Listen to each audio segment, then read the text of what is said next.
Right, well, this is long overdue. I said that pretty much as soon as I got this knife, I was going to do a review on it, but knife reviews aren't really my thing. So I'm going to, do my best. I got this CRKT Heiho, the Hisatsu 2, a little while ago as my replacement blade. Because I always like to have a knife handy. Obviously, I live in the UK, so carrying one about me isn't optimal. But I do like to have one on me about the house, in the garden, and just basically anywhere but in town. So I did have this. This was my cheap EDC.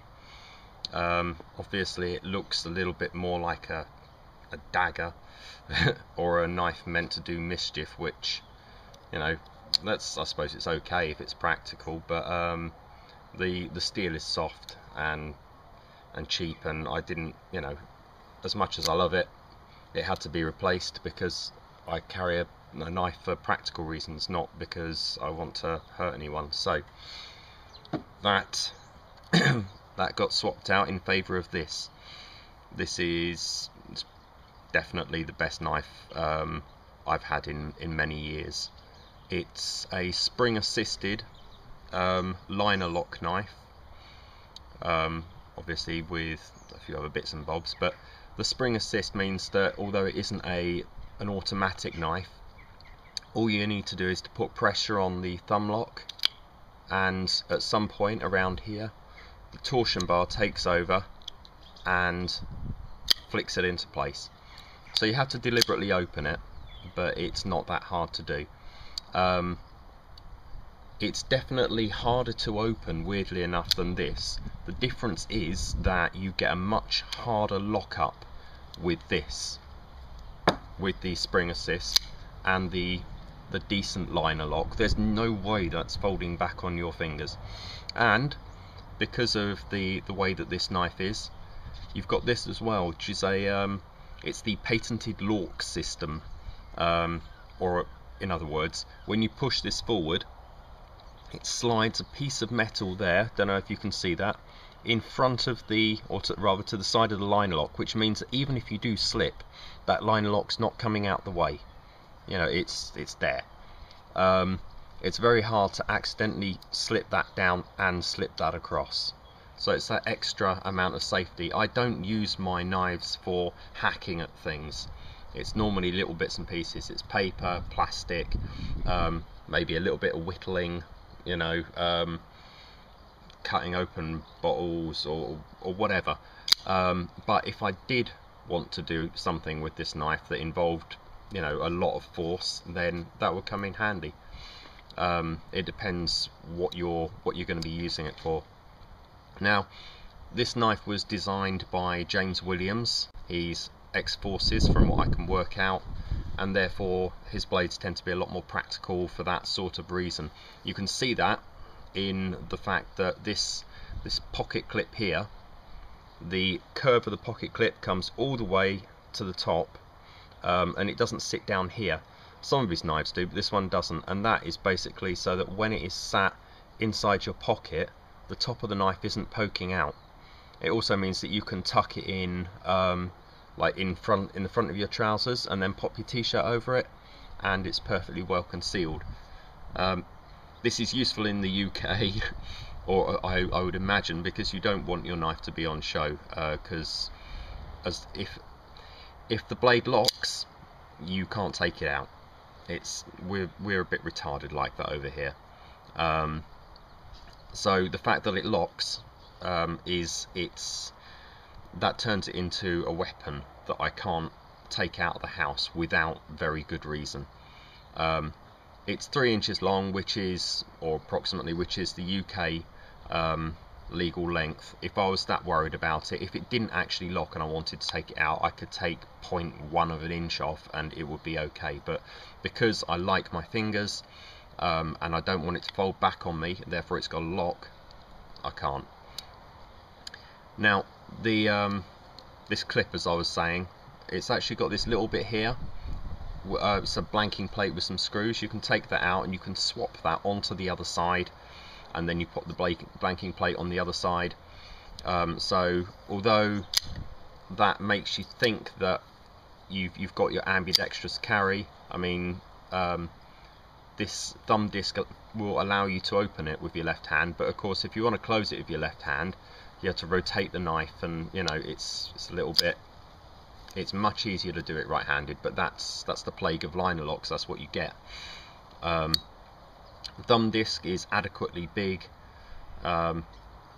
If I was to modify this knife at all, which I won't because I've gotten used to it, I would probably enlarge this cutout here, because getting your thumb in there requires you to relax or take your fingers off of that side of the knife. Goodbye fly.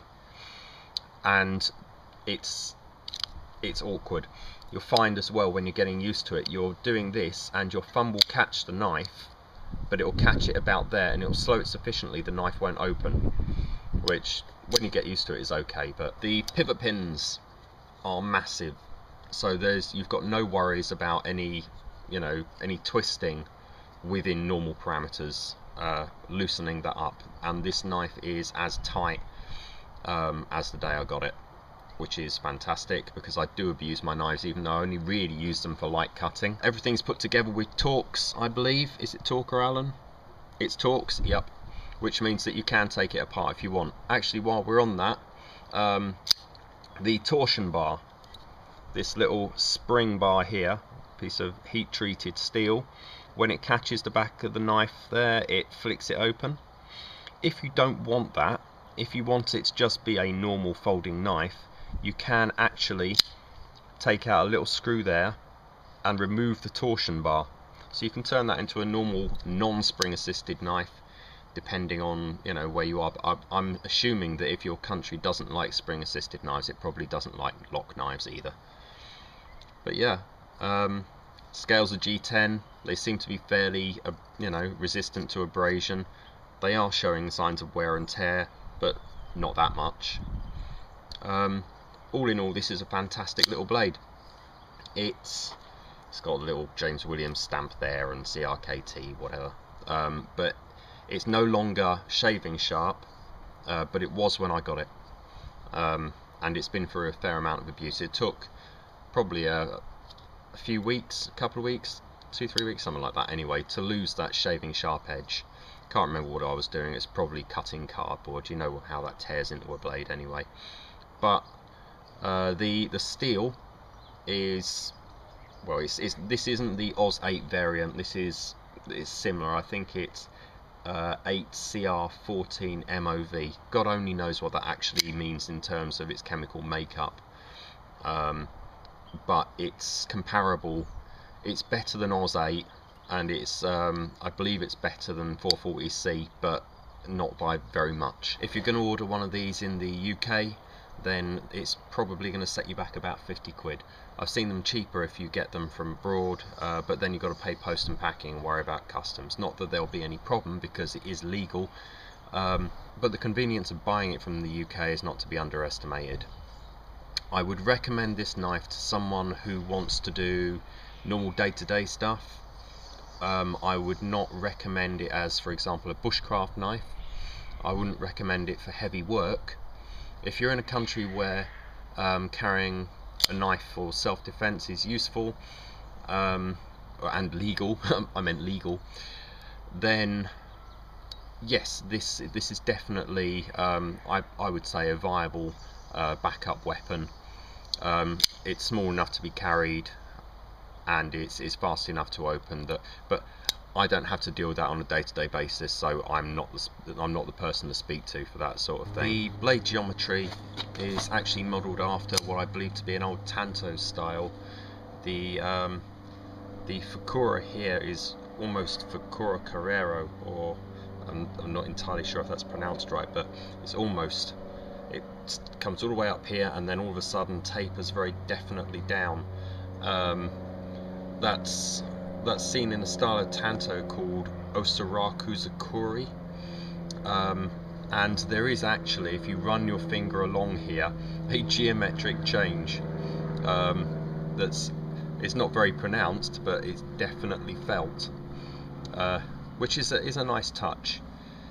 This sharp sort of tip looks very stabby, but because of that I suspect that it's also quite fragile. I won't be using this for any, you know, stabby tasks, but if you are, that's something to bear in mind. I don't suppose that if you put your, you know, your life on the line with this, you'd be worried about your knife. But if you're thinking that because of the piercing tip you can just, you know, have some fun stabbing some stuff, be prepared for tip damage, because I suspect that that's a possibility. So yeah, for your everyday carry, for general purpose tasks, fantastic. For heavy duty stuff, not so much. If you're going to put, you know, 50 quid into a knife, then it's better to get one that is small and solid than one that is large and crap.